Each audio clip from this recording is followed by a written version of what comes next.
If you are a gambler, and many football fans are, it's not the only reason to tune in and look at cold hard football facts, but it's one of them. Because if you are a gambler, they take pride in their record against the spread based on the numbers that lead to victory.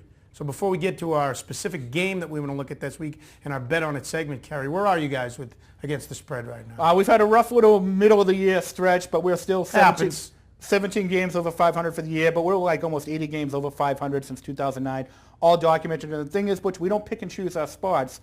There's plenty of games we don't like that we wouldn't touch with a 10-foot pole, but the football fates dictate that we put our hefty butt on the line for every game. And so the track record is phenomenal over the long course. 9 losing weeks against the spread in almost 3 seasons. So when the Patriots are favored by 20 points against the Colts, you're like, look, a caveat, we don't want to touch this game, and I wouldn't touch it if you do either. That's exactly what we did. We told people twice last week, do not touch this game, but we had to pick. We picked the Patriots to cover. Of course, we got burnt on that, but we have to pick and choose. That's what we tell our readers. That's what we're going to do. But we size up the numbers and arm people with the information to make their own decisions. All right, the game I want to look at this week is an interesting one. It's the Sunday night game. It's the Giants at Dallas. Yep. And as you mentioned, the Cowboys have been favored 65% of the time. They're favored again. They're at home, 5.5 points. The Dallas Cowboys have a 1-game lead over the Giants in the division. They play each other twice in the final 4 weeks. Including on New Year's Day. Including on New Year's Day. And in full disclosure, we're doing this early in the week. Kerry will have his picks up, so I'm not going to ask him to pick the game, but you'll get the gist of how he feels on what he talks about this. How do you like what do you look at in this game? Well, 2 things. One, the Giants are kind of a fraud. It's another team we want to think they're a really good team. We think they have a lot of great players, but statistically looking at our numbers, they're an average team posing as a contender. And they look at their record now, 500. Well, on our Relativity Index, which measures how you do relative to the quality of your competition, they're 16th, Butch. They're a mediocre team, even though, like I said, they kind of have an image of a tough, hard-nosed team with a great quarterback. They're not numerically this year. And look at the Cowboys we just talked about.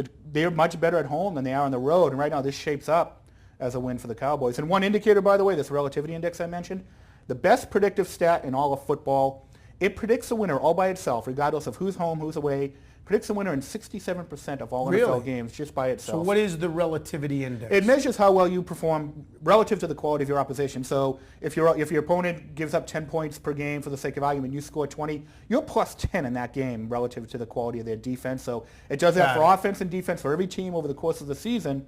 What you find is that it's a really good accurate of who the best teams in football are. You actually qualify a victory.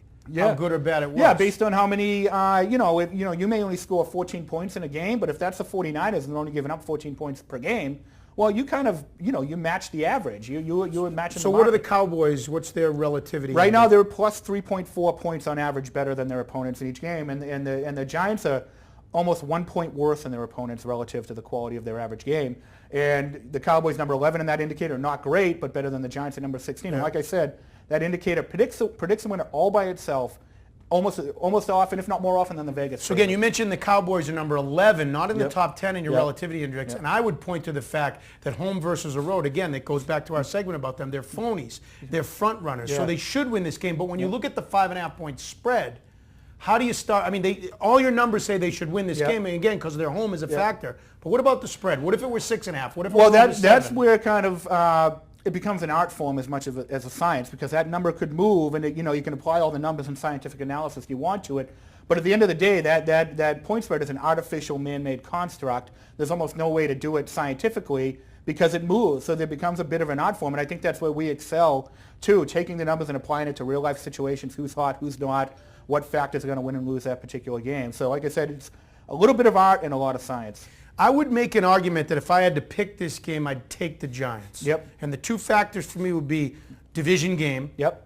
And all that's at stake at the end of the year. History of this rivalry. Yep. And then if you go to the Relativity Index or quality wins or games, the 2 most impressive games to me are both Giants road games this year for both these teams. Beating the Patriots in Foxborough and having to go to the last drop to lose to San Francisco in San Francisco. I don't find a win or a loss that's more significant on the Dallas schedule than what those 2 But Giants Dallas did games win are. at San Francisco in week 2, don't forget. But the one thing, another thing they weren't the Niners yet. They didn't know who they were. Well, we don't know that. I mean, the Cowboys are a pretty good team. I'm not saying that you're wrong. No, you gave it to me. I'll take it. But we got something we call quality standings. We measure how you do against teams with winning records. It's another factor we look at. Can you beat good teams? So right now, these teams are both 1-3 against quality competition. Again, neither one really a Super Bowl contender at the end of the day, but will be a great game, an interesting game.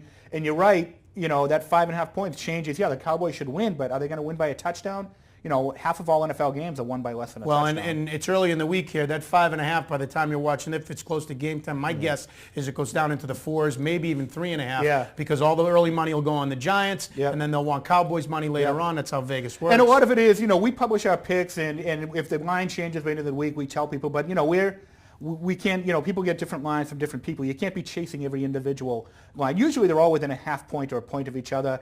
And a big swing, for example, Vikings Broncos this week, the Vikings were favored by 1.5 points in the middle of the week. We looked at that as ridiculous. That's a game the Broncos should win outright, and by game time it was a pick 'em. Final thing about this, I'll give you some conventional numbers. Cowboys are 5-1 at home this year. Giants are 3-3 on the road. That's respectable. They're 500 on the road.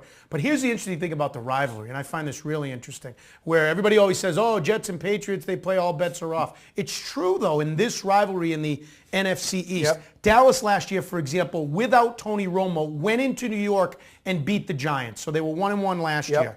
2009, the Giants won both games 2-0. When they had Romo and the Cowboys were better. 2008, they split. They were 1-1. Here's the one I find most interesting. In 2007, when the Giants won the Super Bowl, Cowboys beat them twice that year. All bets are off in this rivalry. Yeah, and I think that goes, the NFL is a rough and tumble league, right? You never really know week to week. And I think there is something to that divisional format, to that, competitiveness of divisional play. But I don't know that, Butch, and someday we're going to test that because we like to test every theory. People always say, oh, it's a divisional game. They know each other. I wonder if we really ran the numbers over the course of history, whether that would prove true. It certainly seems to prove true in this rivalry.